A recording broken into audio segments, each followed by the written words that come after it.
Hi to all our Hello. Weibo fans. We are here finally to answer your questions. Sorry, took a little while, but we're hard at work on these movies, and we need a minute. We're here on set right now, and We've got our questions. All right, we're going to start with Perot11 asks, could you guys each pick a character that you personally feel most excited about revealing his or her character development to us in the film? Without spoilers, can we know why you made this pick? Okay, I'm going to start with Thanos. I'm most excited for the audience to learn about him. I think he's a very interesting and complex villain. That's why I like him. That's why I'm excited for the audience to learn about him. I think his motivations, albeit psychotic, are compelling. And I think that this, in a lot of ways, is his movie. So it's going to be very interesting to see how people respond to Thanos in the film. yeah, this is great.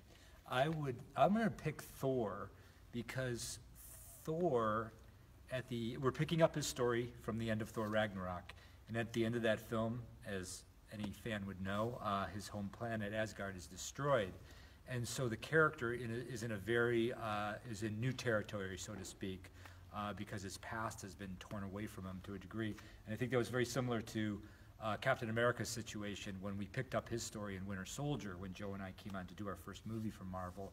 You know, Cap was in a place where we were very much catching him up in the modern world, and seeing what that meant to him, and figuring out how you move a character that far forward and that far away from where they started back during the 40s. So I think Thor, we have similar opportunities with that character in this movie, is that he's gone through a radical transformation and he's moving forward in a way where he can never go back, and that's always a fun place to be with a character as a storyteller.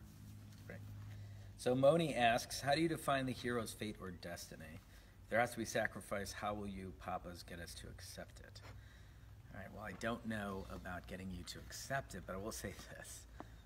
We love being told good stories, and we love telling good stories. And all of our energy and our effort and our thought and our passion goes into telling the best story that we can. And for us, the best stories have stakes. Characters have to make sacrifices. To really, really feel the true emotion and the hero's journey. They have to go through trials, and those trials can cost them something.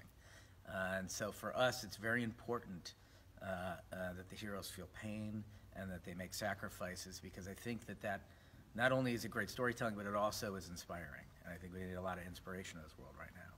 So I think, for us, I don't know that if we can ever get you to accept it, but I promise you this, we'll do our damnedest to tell you the best story possible, and what you do with it from there is up to you. Okay, we got our last one here, Anth. Bucky's new arm is super cool. Where's the inspiration come from?